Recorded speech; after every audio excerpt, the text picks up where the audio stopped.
welcome to Concert Pipeline. What? You did right. You haven't done 350. I'm Jan Schiffel, and you are a mystery man, apparently, Yes. who's forgotten his own name. Yes. Hello and welcome to Concert Pipeline. That's Jens Schiffel. And that is Steve Jones. And Jens, today on the program, we have a musician named Jimmy Waldo.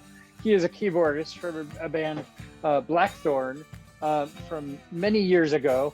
We have a resurgence of an album that he had worked on that's come back around. But he's also in the band Alcatrazz, and he's in that band Alcatrazz with Doogie White, who we had on the program a couple weeks back. So we had a really great chat. We're gonna get into that in just a bit, but excited to have him on the show. Fantastic, welcome. Yes, but Jens, before we get there, why don't you tell me, how was your weekend?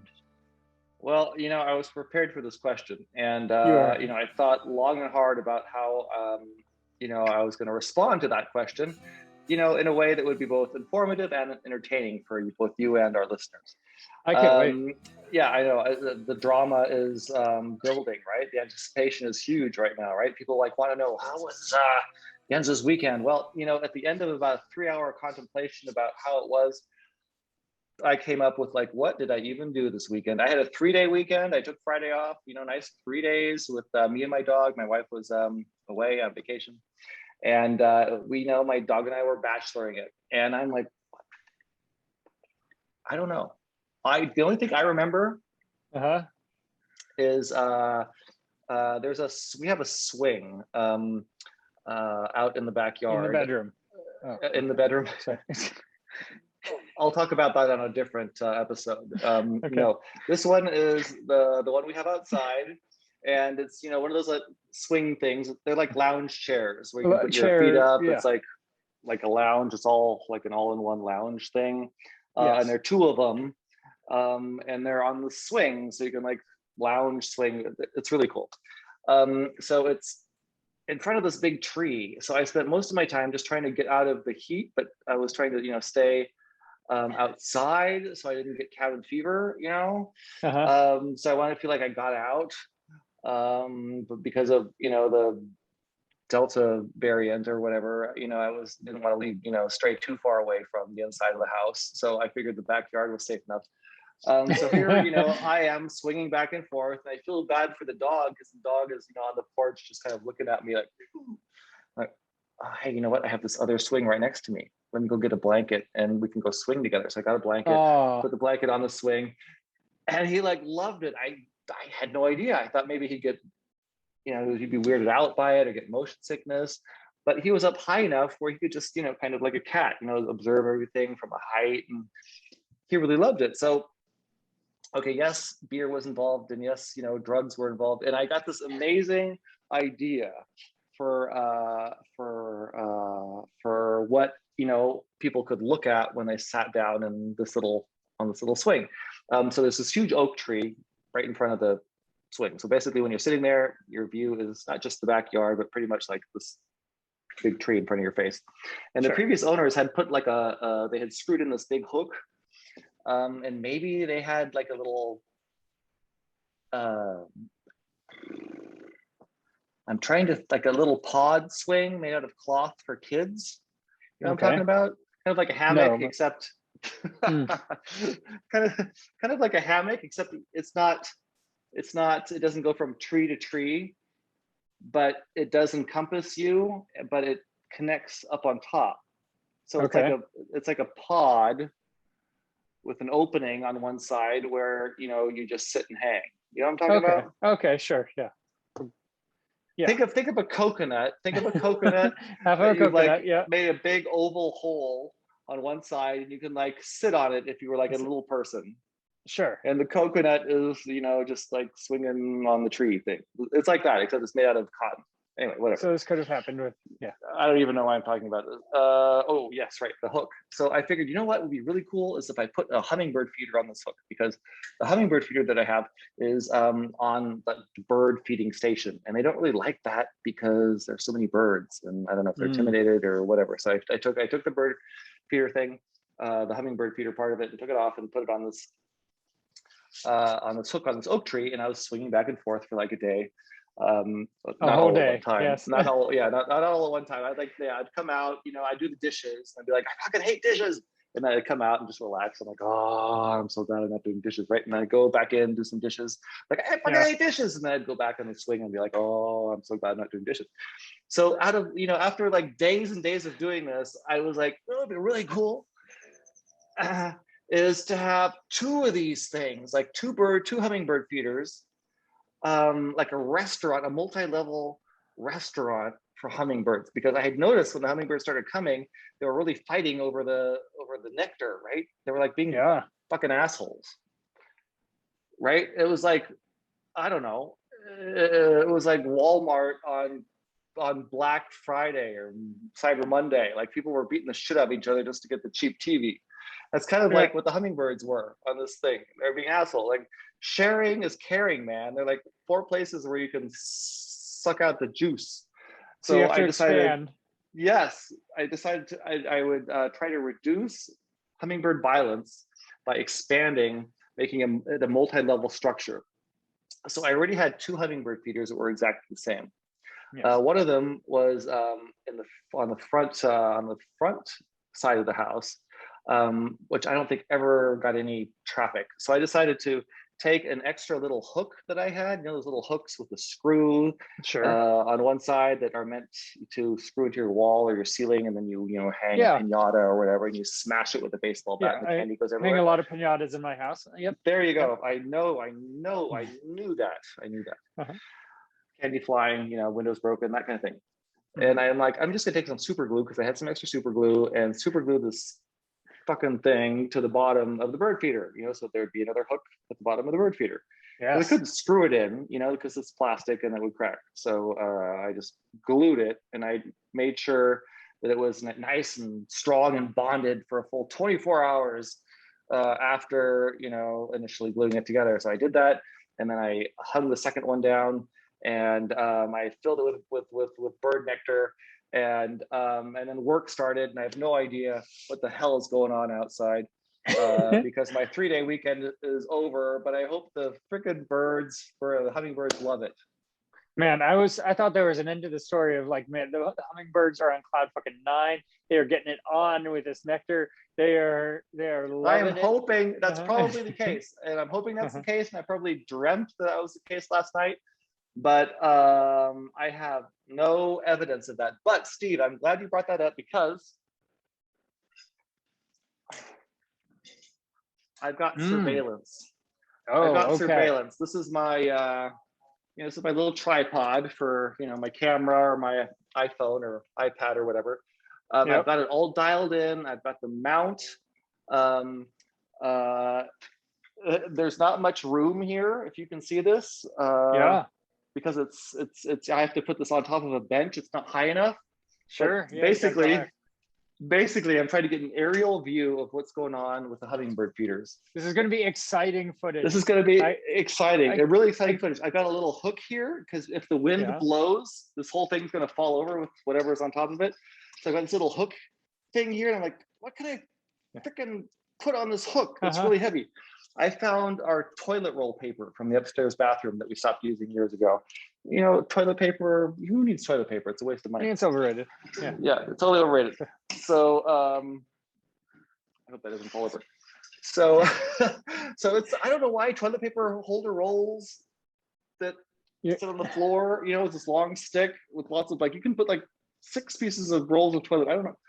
It's overkill, but it works great as a weight for that thing. And I'm going to get some awesome footage, long story short, of the awesome time the hummingbirds are having on this multi-level hummingbird restaurant station. Well, we might have to report back. There's going to be a part 2 this. Yes, I can't wait. There's going to be a part 2. I mean, this is going to turn into the hummingbird podcast, and I just can't even wait. Like, I'm going to trip out. Yes, exactly. They're probably going to sing some shit. I'm expecting fireworks, man. I mean, I'm expecting like 4 or 5 hummingbirds.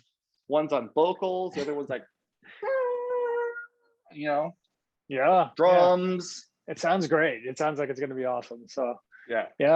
Well, man, your weekend was so eventful. We don't even have time to talk about mine. I mean, which is awesome. So I just, Well, sorry, that was seriously like a 2-minute story. I don't know why it got overblown like that, but I'm going to just shut up because that was devil's really in a the story details. about nothing. Yeah. But just give me just like a real cliff notes of what's been going on with you.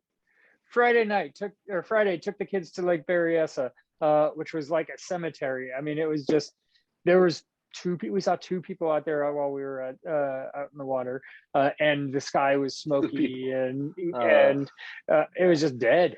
Everything was dead. The low water levels. It was, I mean, we had fun anyway, but it was sad is what it was, and so it wasn't good. Saturday took my son to out fishing in the pond next to the country club, and he really enjoyed that. Okay.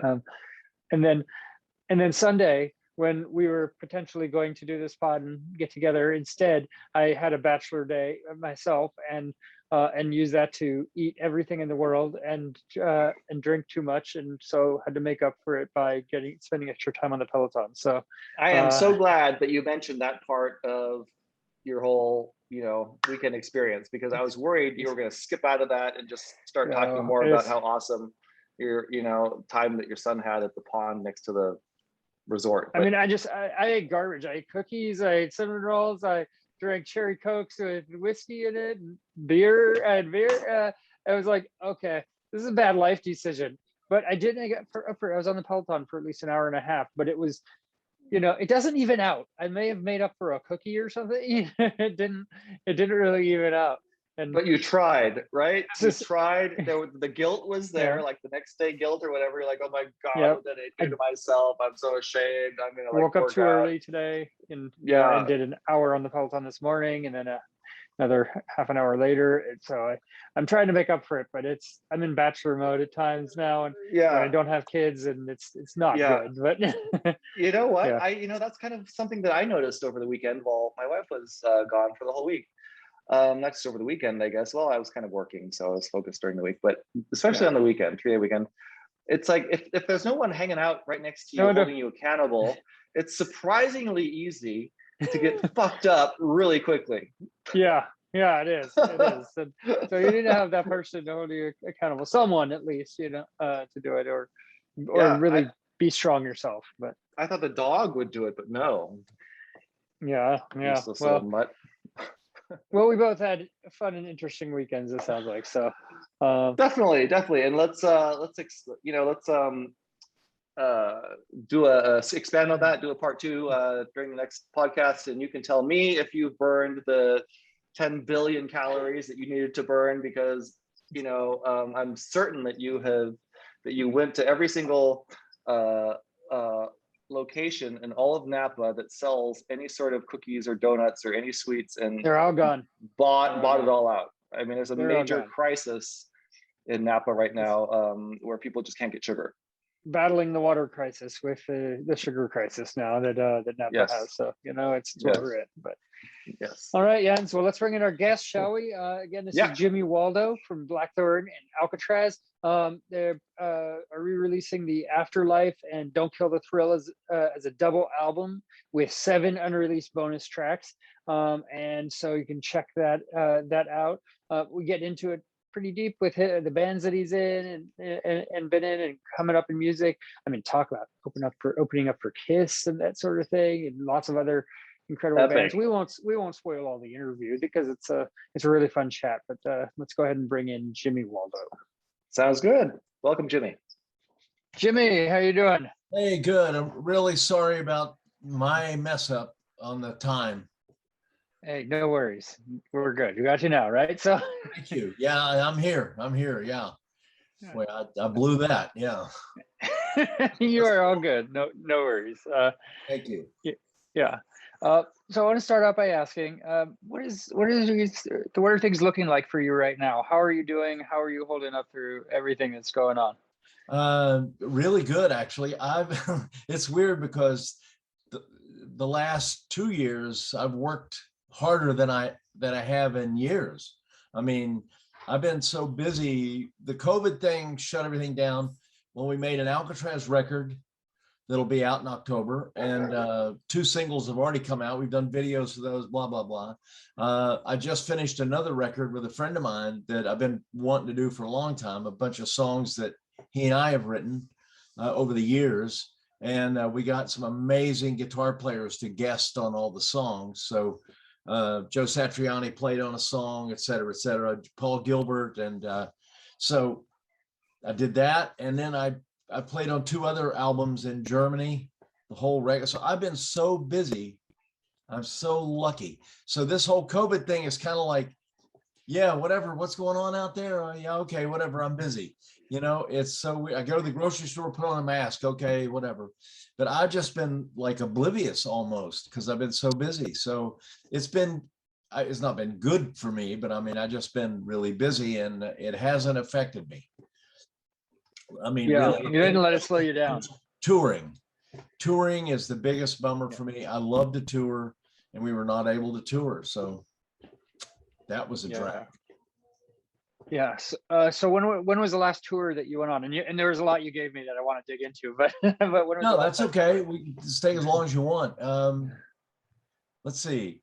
About over a year and a half ago, we toured in England. We did about 30 shows in England, Alcatrazz. Wow. And that was the last tour. And I can't think of those dates, but year and a half, 2 years maybe. Yeah. Because the COVID thing shut everything down about a year and a half ago. Right. Yeah, I know. So yeah, something like a year and a half to 2 years. We finished that English tour, UK tour. Sure. And I want to ask you about working with Joe Satriani and getting him pulled in. I mean, he's amazing, and I met him a couple of times, but I told him like he has magic coming from his fingers. I don't know what he does, but it's incredible.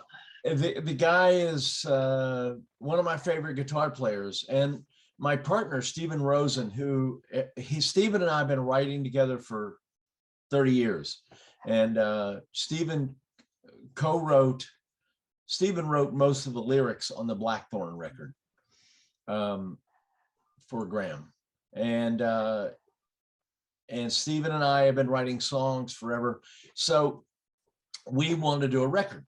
And Stephen is a journalist and he's interviewed all these guitar players, everybody.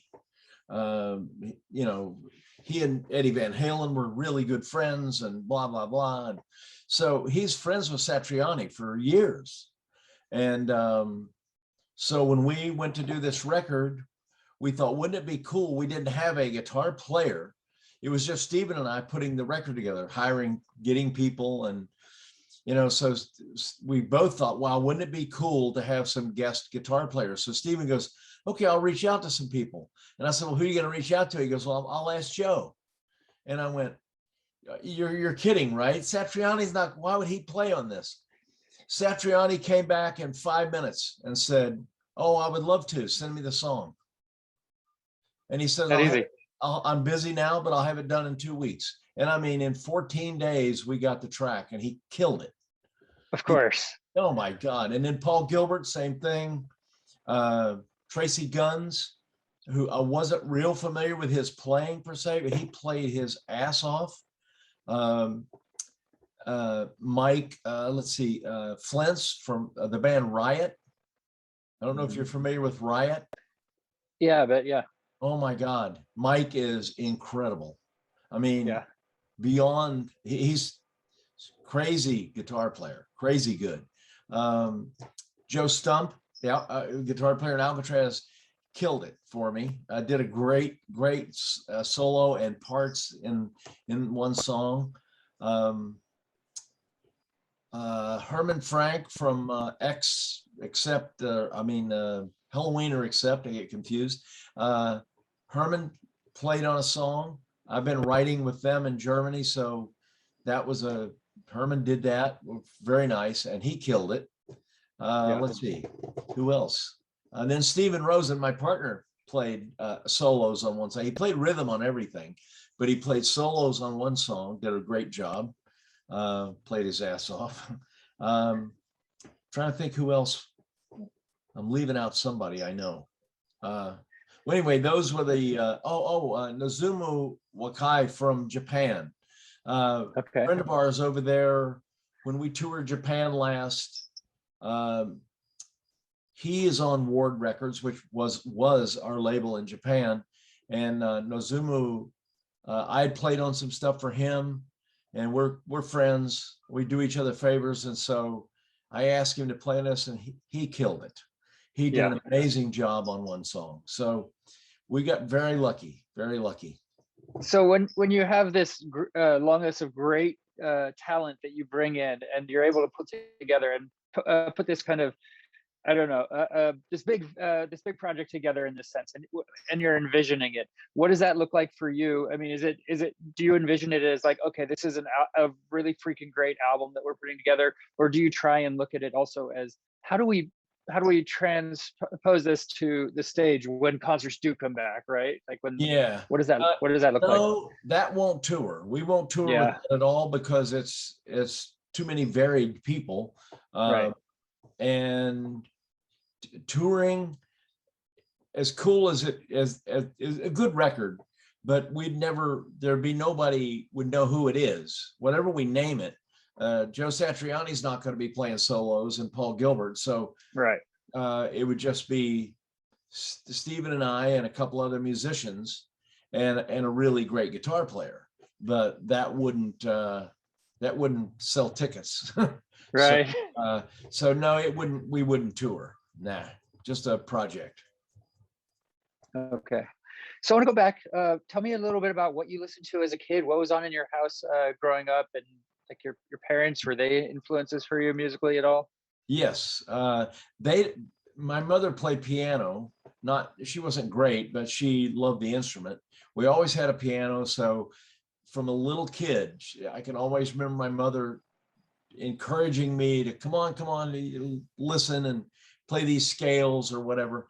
And I loved it. I hated piano lessons. When I started taking lessons, I didn't like my teacher at all.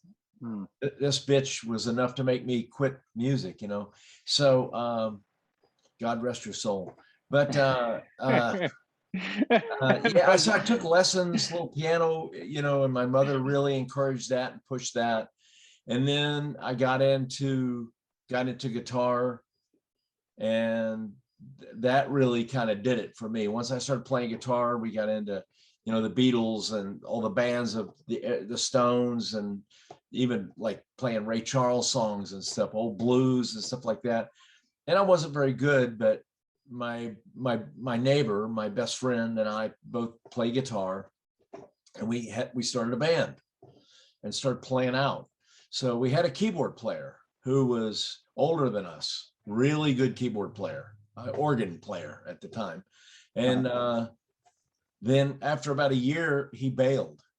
And everybody looked at me and said, well, you're the only one that's ever played a keyboard before, so we need a keyboard player. Come on, you got to do it. So we bought a little Ace Tone keyboard organ, and I started doing both. I started playing organ and guitar, and depending on what song, and blah blah blah. And then I discovered girls at about 13, 14, and then I was like, oh, wait a minute. If I'm playing in a band, because we played at some local, our school and stuff, and I saw the way the girls looked. I was not popular in school. I was into sports and nobody cared. And I saw the way the girls looked, and I was like, okay, so I'm playing. Now the girls like me, and I can travel, because we were already starting to play a couple 100 miles from home at schools. Wow. And I didn't even drive yet. We had to have somebody drive us. Nobody in the band was old enough to drive, so we had to get a friend drive the station wagon, pulling a trailer. But yeah, I that was it for me at 15. Basically, I was like, oh my God, this is happening. And and then just went from there. I got real serious about it from there.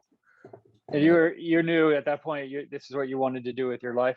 Well, I don't know if any 15-year-old knows, like, oh, I know what I want to do with my life, but right. I certainly thought I'm going to pursue this. And my parents really wanted me to go to school, wanted me to go to college. And I just thought of college as being in the way of my music career. I just thought, oh, no, I want to play in a band. So I got to be about 17, and we had a pretty decent band in North Carolina at this point, and we got an offer to move to Boston. A manager heard us in North Carolina and said, "Oh, you guys got to come to Boston. I'll get you a record deal, blah, blah, blah." And that was it. I didn't go to college. I just moved to Boston out of high school. So my parents made me an offer to go to Berkeley. They said, "We'll pay for Berkeley. We'll pay for your apartment. All you have to do is feed yourself, but go to school." And I was like, "No, I don't want to go to Berkeley," because Berkeley at that time was heavy jazz. And I did not like jazz. I mean, I was a rock guy, you know, all I cared about was The Who and Led Zeppelin and whatever. So I didn't get it. You know, I just didn't no connect there at all, that I need a good musical background to do music, period. So I didn't go to Berkeley. So I just started, you know, running into brick walls, playing in bands in Boston, you know, trying to make it, you know, writing songs and all that stuff. Yeah. Was it always keyboard for you that you latched onto, or was yeah, I mean, I've played some guitar over the years. In the band New England, I play guitar in a couple of songs. I used to play about 3 songs that I played rhythm guitar on live, never in a studio. And then as New England did these recent reunion gigs over the years, I'd play guitar on 1 song. And I can do some rhythm stuff, but I was thinking about, like, for Alcatrazz, where we were doing a couple of Michael Schenker songs. They're not really keyboard songs. So my friend is Steve Mann, Schenker's keyboard player. So he's a really good guitar player. I mean, Steve is a very underrated musician in general, a great keyboard player and a great guitar player, fantastic musician, arranger, you know. So I talked to Steve about it, and Steve was saying, yeah, some of the guitar parts to double that Schenker stuff is difficult. It's not just casual, you know, you're not just banging out chords. Yeah. And I thought, you know what, that's crazy. I'm going to spend hours and hours and hours trying to get that together. And so I just opted to not do that. Did you ever take lessons again with the keyboard, or did that one instructor just dissuade you?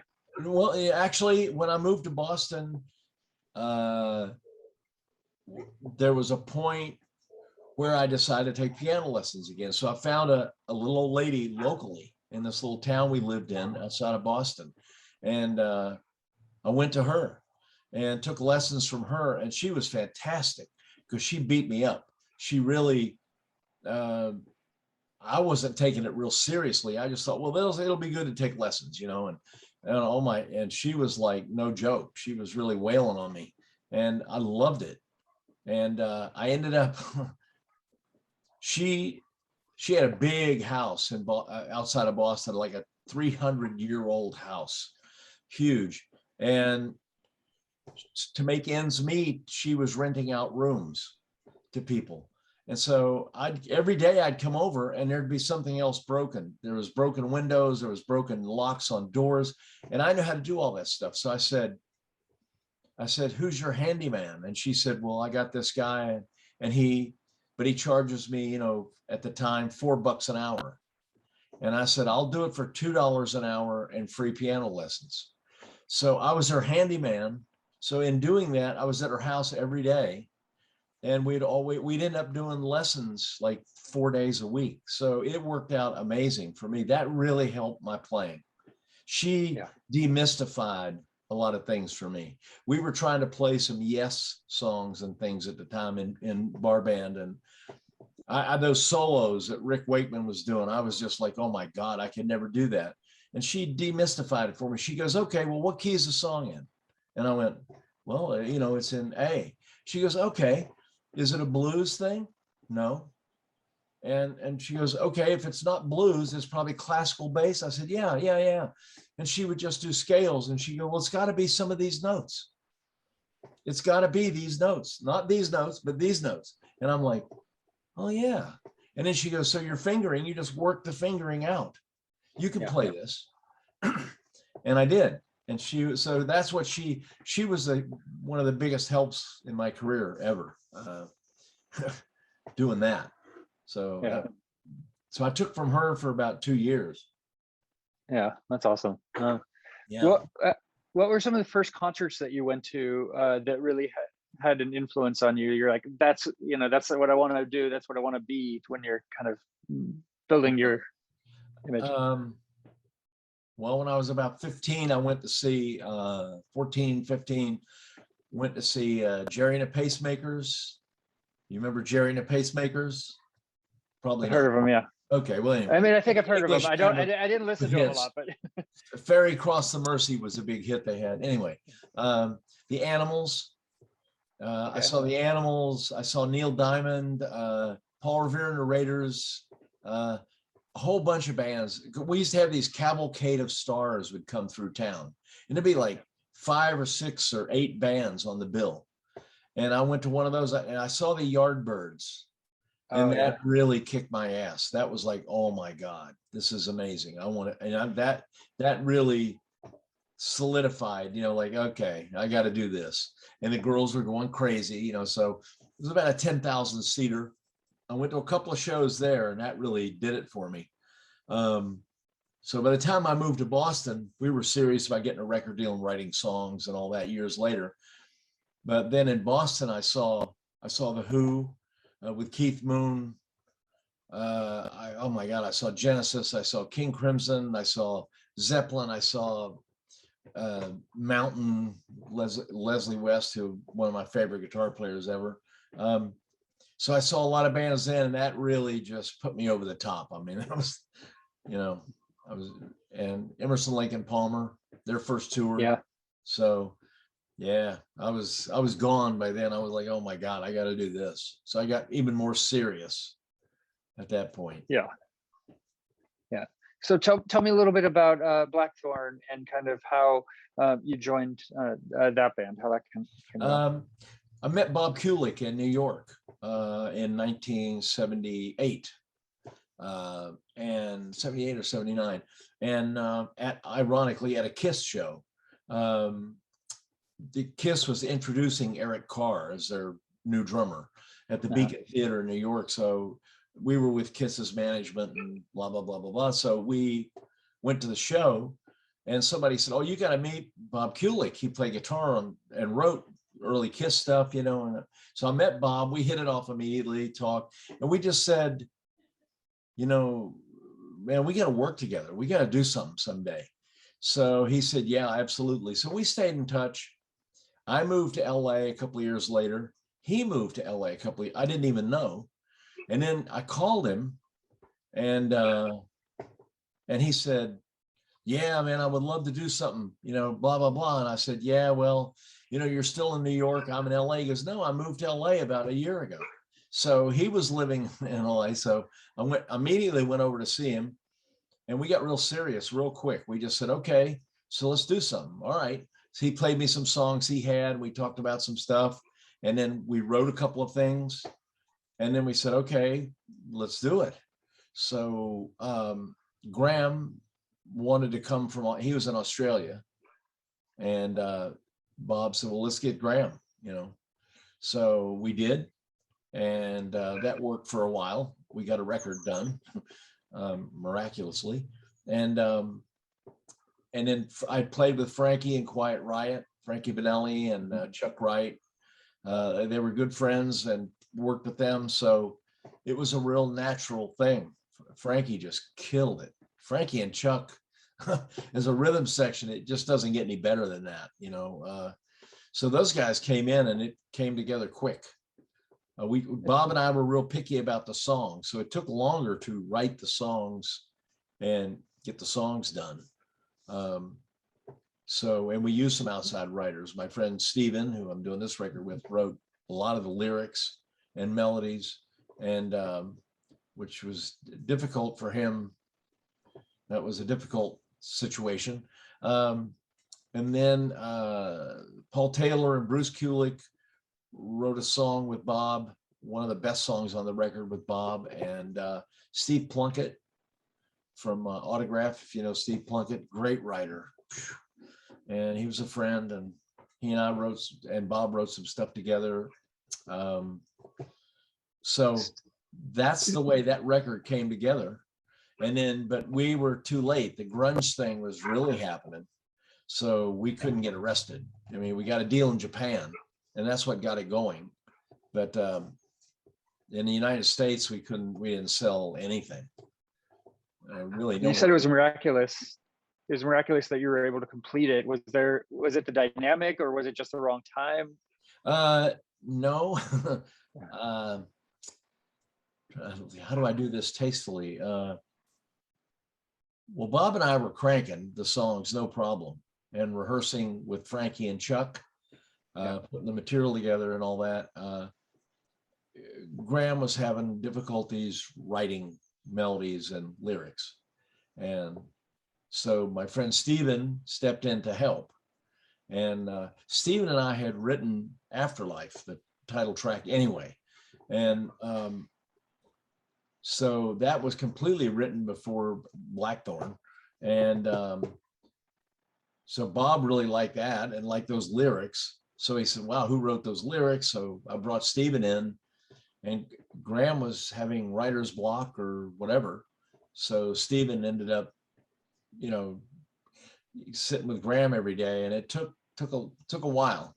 I mean, we were ready to record, and Graham wasn't done yet with the lyrics, or melodies. So that's what delayed things a bit. Yeah, but you've worked with Graham, several bands, and so I mean, he's gotten past that. You've been able to have productive work sessions with him, right? I wouldn't call them productive, but we got through it. Okay. It's always, you're just getting through it. It's what you're doing. They're not like normal, like working with other people. You go in and you work, and some days are better than others, but basically you're both focused and you get the job done. It's like, oh man, cool lyrics. Yeah. And the singer will go, yeah, let me think about that. Or maybe I'll do a little rewrite here or there. Oh, that's great. And the next day he's rewritten stuff already. Some guys I've worked with are literally right on the spot. Dave Isley can sit down and you can play him a song, and he can write a melody and a lyric in an hour. I mean, he's just that way. Doogie's that way. Doogie. Yeah, Doogie White. Oh my God. Graham is just not that guy. Graham's things get in his way, and he gets psyched out about stuff, and then he hates it. Then I hate that song. I hate that. And then you got to kind of just let that simmer and let him think about it. And then eventually he'll come to the party and write something. So it's never been easy. It's always been really stressful, to say the least. So, but at the end of the day, I think I sense that you're proud of, the album that came about, right? I mean, we're re-releasing it, all these years later. Oh yeah. Yeah. Very proud of Blackthorn. Absolutely. Absolutely. That's a great record by anybody's standards. It's good playing and good writing, and everybody sang and played great. So that's a good record. Yeah. And so tell me about the re-releasing of it, the adding of the bonus tracks, kind of how that came about. And my manager, Alcatrazz manager, Giles Lavery, came, he lives in Germany, but he came to stay with me when we were doing an Alcatrazz record. And he looks at my garage and he goes, wow, what a mess. And I go, yeah, I'm terrible, I'm messy. And he goes, well, what's in that box? And I said, oh, just tapes. And so he started going through tapes, cassettes, reel-to-reels, DAT tapes, and he started finding stuff. He goes, well, what's this? This says Afterlife rehearsal. And I go, yeah, I guess. We recorded some rehearsals, some we didn't. And then he would pick different, he'd go, well, what's this? And what's this? So Giles collected everything out of there and organized everything and dumped it into a computer and listened and picked, because we had maybe 4 different versions of something in a songwriting demo, and then Giles would pick the best one. Or some of the tapes, it'd be not a great version, and then it would just cut off at like 3/4 way through. So Giles went, okay, that's out. He's unbelievably organized. he's really good at that. So so he put all that together, and I was amazed. I was like, holy, there's a whole nother record here. You know, we actually, I didn't even realize it. You forgot about it completely, that there were all that. Yeah, because I'd moved on. I've done records You've done since a lot, then. So I was just like, well, wow. Oh yeah, that song. Oh yeah, that song. Oh, I remember that. And then that ended up being a different song or whatever. And so I was in shock, because I was like, I can't believe this just came out of nowhere. And it was really funny. And Giles goes, yeah, I love this version of this song or that song, you know. And he goes, but this one's not happening. So he's picking through all the versions. And he goes, my God, we could put out, re-release the Blackthorn record plus all this. So I was like, God, that's great. And Cherry Red was thrilled. They were like, absolutely, when we first did it. And then since, you know, Bryan Adams has gotten involved, it's just been great. I mean, it's I love it because I like the idea that there's music that I wrote or was part of that gets to see the light of day. Yeah. Because, you know, like that's what Stephen Rosen and I were doing with this album that we just finished. Was we'd written about, over the years, maybe 50 songs. And there was about 5 or 6 real standouts in there that I could never turn loose of. I just loved. But we were trying to get songs cut by people, different artists, and we never got a song cut. We knew all the publishers and just never got cut. So we eventually put all those demos out ourselves, with a label in Australia. And ironically, it got some buzz. Everywhere we tour in the world, I'm signing copies of that record called Voices from the Past. It's Stephen Rosen and Jimmy. So we thought, man, we got a bunch more songs. We should just go back and look at some of those songs. So we did, and we redid them, brought them up to date, and made a record. When you're going back and working on stuff that you'd worked on decades ago, I mean, is it like nostalgic for you to kind of go back and, because like you said, you've done so much since then, you know, I'm sure a lot of it you've forgotten about and, you know, didn't even remember, you know, like, is there a nostalgia effect? You're like, this is, you know. Yeah, some of it really, because it's like people say, you know, when they hear a Beatles song or whatever song, they go, boy, that brings me right back to the time when I, you know, was in a car wreck or I got married or whatever. And that's what some of these songs were doing. They brought me back to, you know, a fun time, happy time, or a bad time, which I can laugh at now. You know, it was like, yeah, whatever. But absolutely, a lot of nostalgia there in some cases. And some of them, nothing, because Stephen and I were trying to crank out as much stuff as we could. We would get together, we were very focused, and we worked really hard. And we had a group of players and singers and musicians that we would hire. So we had our little factory going to where we would write a song and I would program drums and get it up to a certain level. And we go, that's happening. This is good.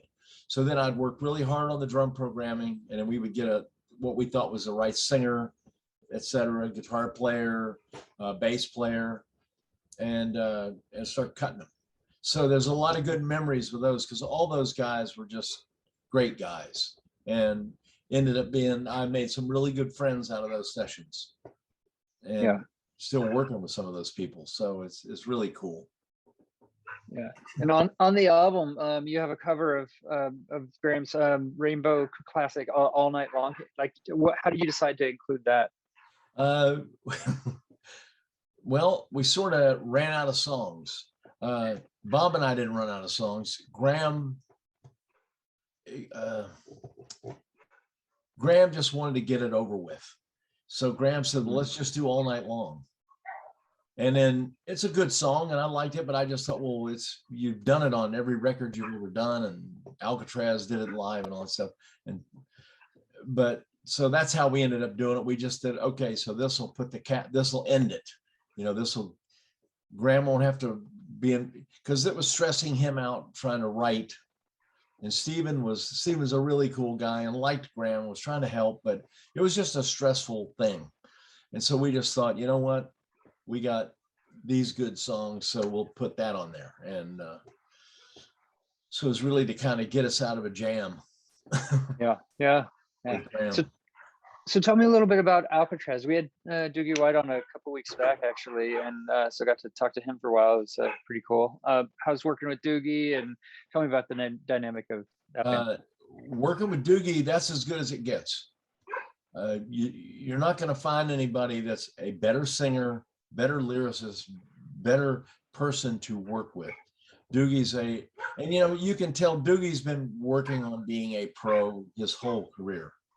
And it shows, because Doogie's done amazing records with amazing people and done a great job. You listen to that Rainbow record, and those are all good songs. Doogie wrote and sang his ass off. And he got along with Richie Blackmore great. And a lot of guys don't, and Doogie did. Doogie didn't find that unpleasant at all, whereas Graham had big problems in Rainbow and got asked to leave and whatever. So Doogie, and then with Yngwie, everybody you talk to that's played with Yngwie, and I love Yngwie, and Yngwie and I are friends, and we get along great. There's no problem at all. But you hear horror stories about people that played with Yngwie and sang with Yngwie. Oh my God, I hate the guy, So Doogie's the opposite. Doogie goes, I love playing with Yngwie. He goes, we toured for years, made a great record. And he goes, I got along with Yngwie fantastic. But a lot of that's Doogie. Doogie's that guy that knows how to navigate those waters. And Yngwie's he's really picky. And Yngwie's like, Doogie said, when he first met Yngwie said, okay, I really want you to do this, but I just want to tell you up front, I write all the melodies, all the lyrics, I write everything. If you're okay with that, then this will be good. If you're not, I'll get somebody else. And he was nice about it. And Doogie said, absolutely, no problem. So Doogie said their relationship started, everything was on the table. Everybody knew what the game was. And Doogie liked that. Doogie was like, no problem. And he sang his ass off, and brought a lot to those records, a lot to the party. So working with him it's like it's supposed to be. It's, we like, there's a song on this new Alcatrazz record, I'd call it a ballad for lack of another description. And Doogie, I sent the music. I wasn't sure if the guys were even going to like it. So I sent it around, and Doogie loved it. And I thought, wow, that's because it's not it's not typical. And Doogie loved it. And he said, he goes, yeah, I'm hearing stuff. So 2 or 3 days later, I get some demos back from Doogie with melody and lyric. And he goes, man, these are just rough, horrible vocals. And I'm like, God, I'd put that on a record in a second. Yeah. So much soul. And he goes, no, I'll do better. I got some other ideas lyrically and melodically. So then about a week or so later, he had it kind of done, and it was just great. And he goes, there's just one thing I would like to change. There's one chord that you're playing. He says, and I have a melodic thing that's not working with that chord, and I like my melody. And I said, no problem. So I have a piano here. So I had Doogie on the phone, and I played the song on the piano because it's a lot of piano anyway. And Doogie goes, right there. And I go, okay. I said, oh, the B flat. And he goes, yeah, listen to what I'm singing. And he's singing. I go, oh, you're singing a minor. I'm playing a major. So I just turned it into a minor chord. And Doogie goes, perfect, done. So he and I could solve problems in 5 minutes. Just right over the phone, just hash it out. Yeah, because he has no ego, no preconceived notion. Doogie's just like, great, that's done. Move on. Yeah. And that is just, I can't tell you how what a joy that is.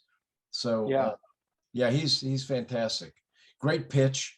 I produce the thing, so I'm getting all the tracks from everybody. I'm getting Doogie's vocal tracks, and I have done more pitch correcting than I'm embarrassed at how much pitch correcting I've had to do over the years. I got Doogie's stuff, and I'm listening to it on the computer, and I'm like, okay, well, that's good. Listen to the next track. Well, that's good. and there was just nothing. It was like the guy's killing it.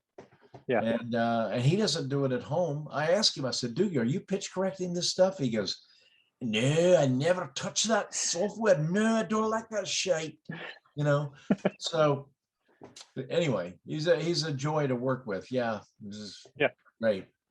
Yeah. So the new album's called 5, right? Yes. And yeah, and comes out in October. And I think I'm trying to remember, but I think I'm talking to him. You guys have some tour dates lined up or something? Is that right? We got dates in England, in the UK, Ireland, Scotland, and England.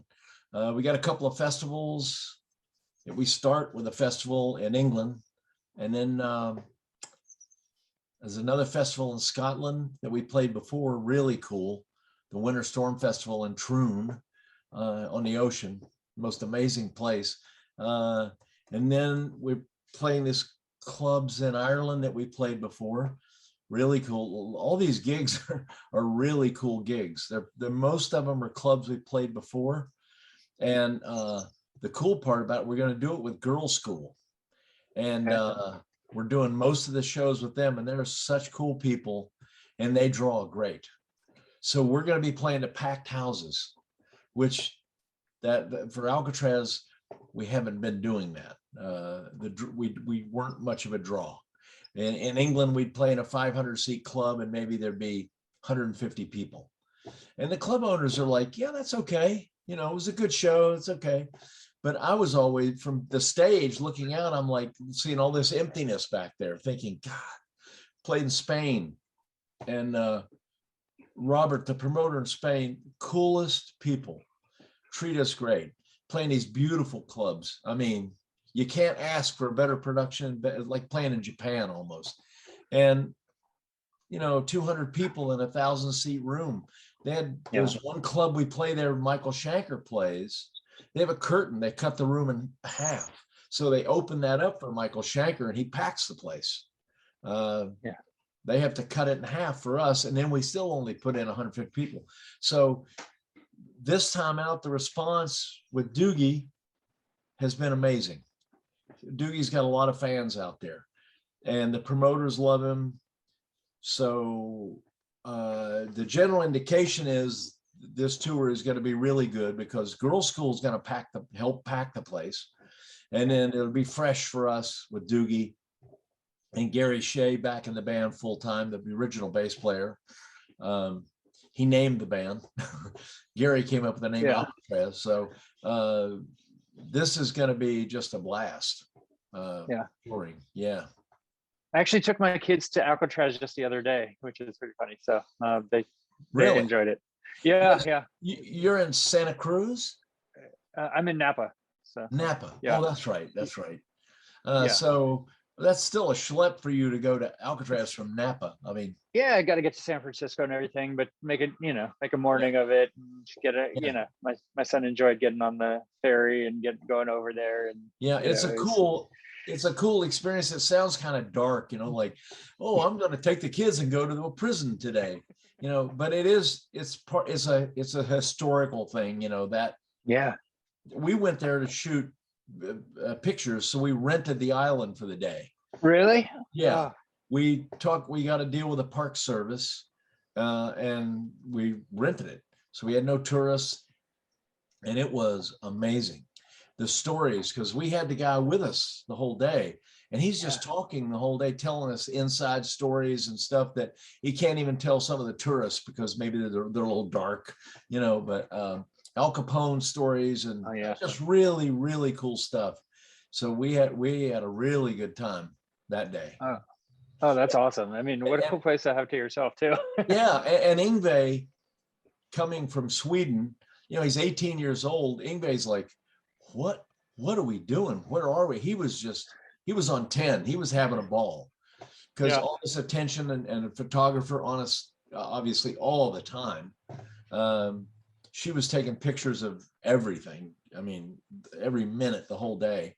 So Yngwie was just in heaven. He'd never done anything like this before. So he was like, wow, nothing like Stockholm. Right. I know, quite different for sure. Yeah. So have you started playing any shows, or how do you feel as these shows are around the corner for Alcatraz? I feel like I got a lot of work to do. I'm practicing my ass off. A lot to learn. I can't wait. I'm so excited about it, and everybody is, the whole band. They're very excited. We're figuring out the set list now, so a lot of emails flying around about songs to do and not do, and all that. So we'll probably do one song off. We'll do "God Bless" video off "Disturbing the Peace," and then 4 or 5 songs off the first Alcatrazz album, and then No Parole, and then we'll do some stuff off the Rainbow record that Doogie did, one Shanker song, and then 2 or 3 off the brand new record, and then one off the last Alcatrazz album. Mix it up a bit. Yeah. I think we kind of got it together now, what we're going to do. So yeah. It'll change. I'm sure it'll change. I'll work my ass off learning one and getting all the programming together, and then they'll go, nah, we don't want to do that one. Right. After you already learned it. That's the way it always happens. So that's the gig, you know? Yeah. Do you see any tours of the States on the horizon, or just these UK ones for right now? Not right now. We did terrible in the States, man. It was embarrassingly bad the last time we tried to do it. So we need to tour with somebody here. I mean, like a band that does well in the States, and we need to play small places, 500-seat clubs would be great. But like we did a few shows with Joe Lynn Turner that were just amazing, just in a club out in Michigan. And oh man, killed it. And Joe is such a cool guy, so easy to work with. And he's one of those guys, he's just real flexible, and some gear we had some monitor issues that night. We're doing our sound checks and stuff. And Joe was like, it'll be fine. He goes, I can hear good enough. I mean, he's just no problem, and that's the way Doogie is, both those guys are like that. So if we could do some with Joe Lynn Turner, that would be fantastic. So a lot of bands that we could probably package up with that would make sense, that we could do well. Yeah. Keep the venues down, small. Sure. It's okay. It's good to, it's good to have a small club and to have it fit the size of your band. I like it. I love playing in small venues. When they're packed, I would rather play in a 300-seat club that's packed than a 1,000-seat club that's got 300 people. Exactly. No, that's when you know that the 300-seater, man, everybody wants to be there. Everybody's just like, and there's probably people outside. So I'll take that any day. I love that excitement, that vibe. Sure. So as we wind down, what would you say are like one or two of the highlights, of your career? What are one of the things that you're like, yes, this is what I was meant to do. This is a peak for me. What really made you excited? Let me shut that off. Japan, probably that first Alcatrazz tour in Japan. Yeah. Because we'd been playing big shows up to that point.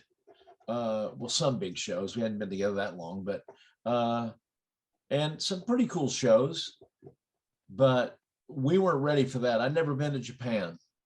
So we got there, and that was about a 4,000-seater, that the Sun Plaza, when they opened the balcony, that's about 4,000, and it was packed. And we walked on stage, and that was like, that just blew my mind. That was like, whoa.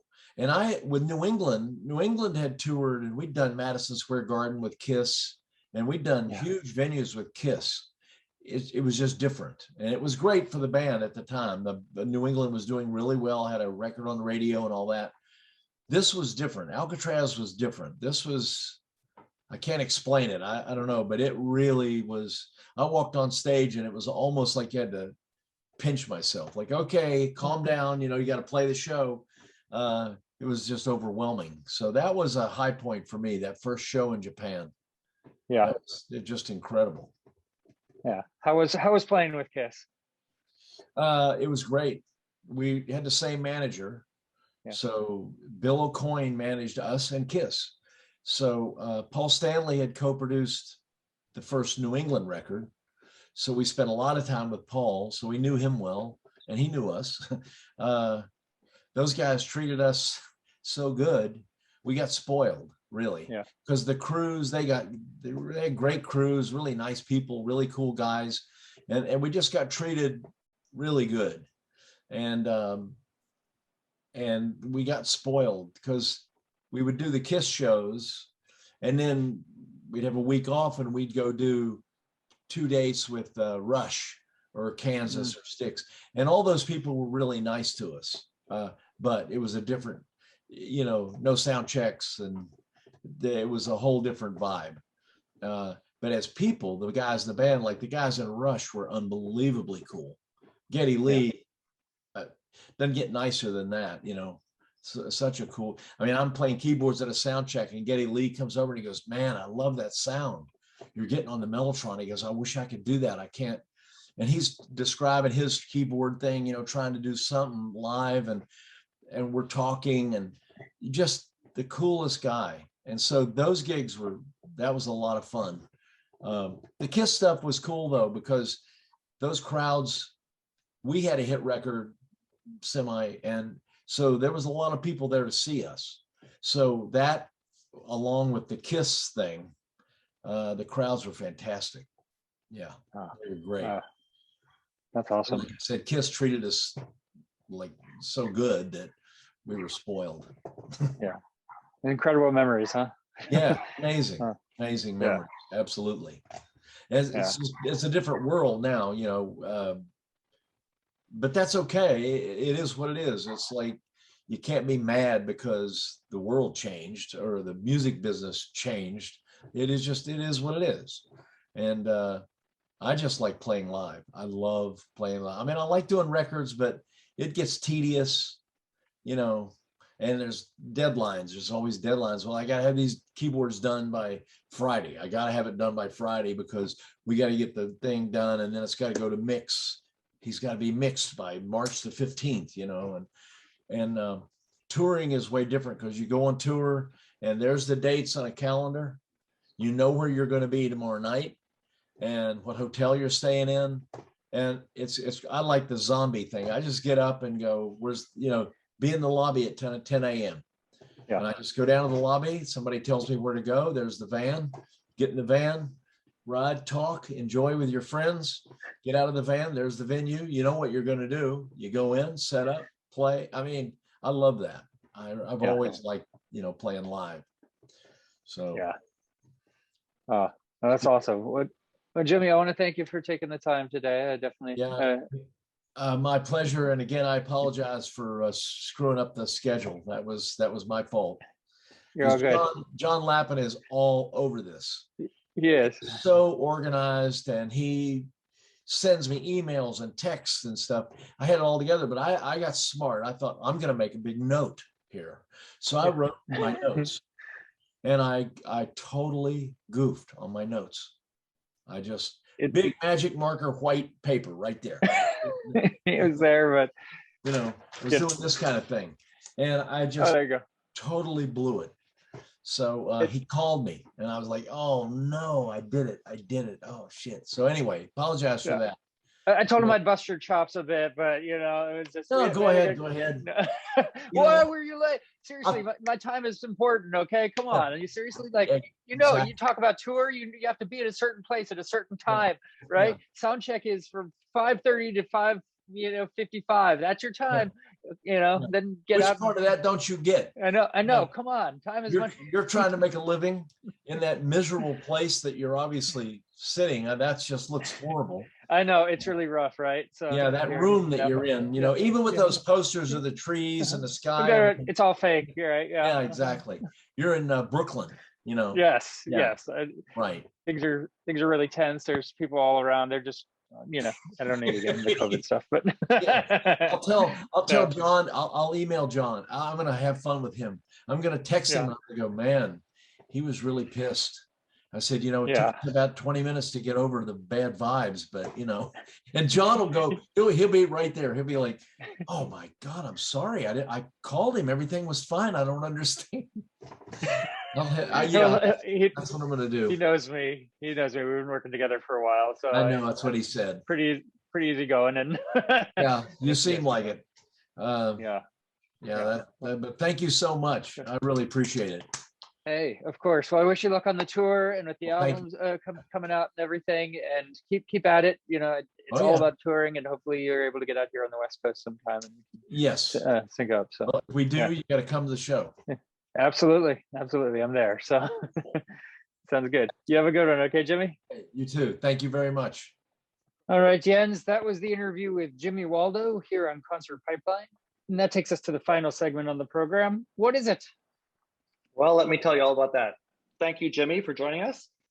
It is time to talk about some music news, a segment in our podcast where we talk about what's going on in the music world.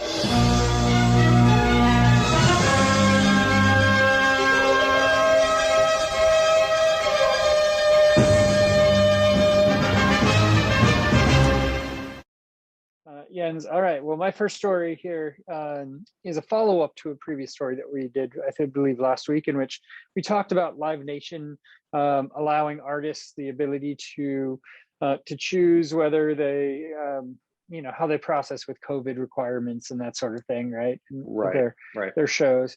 Well, and this story is an update to that, in which Live Nation is requiring vaccination or negative tests to all venues and festivals. And these guidelines go into effect October 4th. The same date, all of Concert Giant's employees must be vaccinated. So they've also said that their employees must be vaccinated. So they're one of those companies that took a stand there. So this is a big jump for Live Nation and for concerts, which obviously can be a hot spot if things are not handled correctly, right? Right, exactly. You know, I think that's pretty awesome. And I'm trying to remember what we talked about during the last pod, but didn't we discuss already that Stevie Nicks had pulled out of Bottle Rock because of COVID concerns? And I don't know, did we talk about that on the podcast, or just did that happen after the pods? I don't know. See, I'm trying to remember, because I remember being super excited about going to Bottle Rock. With you, it's been forever or never. Have I ever been to Bottle Rock? I don't know. I don't think you've been to Bottle Rock. So. You had tickets. You went to Alaska instead. So yeah, that's right. Yeah, there we go. I had tickets. I was ready to go, but then there was this to go hang out with the polar bear deal. Yeah, to go to Alaska for some crazy low price and hug trees and bears and stuff. So did not do that, but this time around I was super excited about seeing Stevie Nicks. Yes. Not that I'm excited about seeing the other headliners and some of the other bands, but I've seen them before, but Stevie Nicks is one I haven't seen, and she ends up just recently pulling out because of COVID concerns, and then that got me thinking, there should be industry-wide standards for this kind of thing. I mean, fans need to protect each other, and fans need to protect, and the crew and whoever else is involved, to protect the artists and stuff. So this is what it comes down to, right? It comes down to looking out for yourself and for others, and there's different opinions on the vaccine itself, but ultimately, if you want to go to an event with a large population, then you should either have to A, be vaccinated, or B, get the swab up your nose and prove that you don't have COVID, because it's whatever your beliefs are on either side, you can get a swab without getting anything stuck in you, and do the responsible thing, right? So yeah, I hear you. I've heard that a lot of folks that are not interested in getting vaccinated for whatever the reason is, are being encouraged in a roundabout way to be vaccinated because they're just so sick and tired of the mandatory mask thing, right? And they're like, God, I'm so tired of having to mask all the time. I'm just going to get vaccinated. So that's like a positive thing. Yeah. And I'm thinking, if you want to accelerate that, I mean, if you want to get everyone who is a concert going enthusiast, right? If you want to have the entire audience, all participants at 100% vaccination state, the swabs need to go up your ass. Yeah, that's a good the way fucking door. All right, Okay. because no one's gonna want that. No. Maybe there are a few pervs out there, but come There are on, some let's people make this that will want that. uncomfortable. It depends on what you're on when you go to the concert too. You know, might lead to some more good times. Just saying. Good point. let me rethink this. You think I went through. Okay, yeah. If you don't want it, you have to get it. You know, up the ass. If you do want it up the ass, then no ass swab for you. Right. Okay. Yeah. Is your story over? I think I'm good, but I'll close out by saying that, you know, following up on what you had addressed regarding the Stevie Nicks and ass swabs. Stevie Nicks. She was replaced with Chris Stapleton, country music artist, on Bottle Rock. Which you're still down to go to Bottle Rock? Not on Friday. Not on Friday. You're just going Saturday and Sunday. Well, it depends on what kind of ticket I get. If I get the 3-day pass, then I'll go. I have no fucking idea who that is. So I'll just have to see who else is playing on that day, and then I think I have the day off already, Friday, and then we'll just have to see. But well, Brandy Carlisle is playing that day, and I think you have a story on Brandy Carlisle. I do. Yeah, my first story about Brandy Carlisle is just kind of a note to self. Do not confuse Brandy Carlisle with anyone else that has the last name of Carlisle, like Belinda. Oh, Belinda, right? Bengals, right? So okay, Go-Go's, not Go-Go's. Related. Go-Go's, whatever. So same thing. Okay, so Brandy Carlisle reunited with the surviving members of Soundgarden to perform a pair of the band's classics during their gig on Saturday at the Gorge, otherwise known as, or which is in George, Washington. Not like there's a state called George Washington. No, there's not a state called. There's a state called Washington, and in Washington there's a city. I wouldn't even call it a city. There's a place called province of George. George. Just you're going down some rabbit hole here, and dude. Whatever. I'm just gonna say, I'm gonna cut to the chase. I've been to this venue before, only once, and this was around the time that I graduated from high school and started going to college. So I'm gonna date myself. Had to have been here. about 78, right? Probably about Shut up. This was like in 1980. I'm thinking this was like 89, 1990, something around there. And I went all the way over there to see Dylan, and I didn't have a car back then, so I had to drive my parents' car. Well, cars didn't exist back then, so anyway. I did, yeah, I know. It was just like horse and carriage, right? But we were like super rich, so our horse and carriage had an engine, you know, on the horse, so we were able to go. No. Anyway, so I kind of like I just told my parents I was going out. I'm like, hey, I'm gonna go out, you know, visit my friend Jake, which I did. But Jake from State Farm. Jake from State Farm, yes. So Jake is from State Farm. He put his fucking khakis on, and we got in the Volvo, and we drove hours and hours and hours to George from the Seattle area, and found the Gorge venue. And parked the damn car in the parking lot, which was not a parking lot. It was just a massive empty field of dirt. Yes. Where people just parked wherever. Because parking lots didn't exist. Got it. Yes, exactly. Parking lots didn't exist back then. I mean, this was just like electricity had just been invented, and this was a Bob Dylan concert, and this was during the worst years of his performance career, and it was hands down the worst concert I've ever been to. It was 45 minutes long. It took us fucking 4 hours to get there, right? Jesus. And then we had like the same trip back, and the venue was cool. I mean, it's on a cliff. It is on a cliff. So you're you know, sitting there, you're watching the artist, and there's just a cliff, and it's the Columbia River. It's a pretty fucking cool place. It's the middle of nowhere.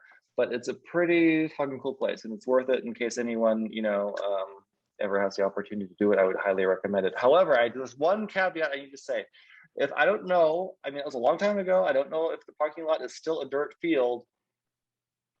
It could be a parking lot. But you will not find your fucking car after you park it. Yeah. There are no landmarks. It's just a mass of cars with a bunch of people just wandering aimlessly trying to find their freaking I know car. It those took venues, me. yeah. Have you ever had this experience? Oh yeah, like Wheatland, amphitheater and like Shoreline and that sort of thing. Like it's just you're just okay. I think it's leftish, and you track a quarter mile. Right, but at least there's like those trees look familiar, or those lights look familiar because it's a paved parking lot with like some lights at least. But here there's nothing, zero. Yeah. It's just flat nothingness. There are no landmarks to make you think, oh, my car is over here somewhere. Anyway, so so we finally found our car when about 75% of the people had left. Because there weren't too many cars left to look at. Anyway, I don't know why I'm talking about all this. Because of the gorge. So you're going to tell us about Brandy the gorge, and Soundgarden. Yes. I think the gorge is probably anyway, whatever. So she was joined by guitarist Kim, and I'm not going to pronounce the last name, drummer Matt Cameron, and bassist Ben Shepherd. Bassist, Jesus Christ, you can at least pronounce bassist. This guy is a fisherman, right? He catches basses. Isn't that right? Yes. Am I misinterpreting the story? Is he fishing in the gorge? Okay. Yeah. Yeah, he is. See, there's water. There's water here. You don't judge. Don't judge. No. So Ben Shepherd. So an exuberant Carlisle and her band delivered renditions of Black Hole Sun, epic, and Searching with My God, let me say that again. It's Searching with My Good Eye Closed, the two songs that featured on her record Store Day 2020 EP, a Rooster Says EP, that also featured the Soundgarden trio. The appearance also marked the members' first performance together in their home state since Chris Cornell passed away. You know what I see this as, right? I mean, it doesn't. So this article is interesting for me for a reason, and it's because she's playing with Soundgarden, and that's cool. Okay, bands get together and everything and play a song, but they'd played these songs together before, and it's paving the way for her to take lead in Soundgarden, because that's kind of what I'm reading between the lines. Like, why is this happening? What's the motive here? It's just a bunch of. They're saying that they're not done because Chris Cornell passed on, which one might argue otherwise. But if they got Brandy Carlisle, not Belinda, at the helm, then they could still be relevant potentially. So, right. So, what do you think? I mean, have you done any serious listening with her? Nah, in this not trio? a lot. But I know she's popular, and I mean she busked with Dave Grohl out of the Fisherman's Market or whatever it's called in Seattle one time. Played a couple songs just with Dave Grohl out at the Fisherman's Market, which is, I mean, so she's obviously Dave Grohl thinks she's cool, so she's good. Okay, well that's good. That's good kudos. So that means she's cool in our book, right?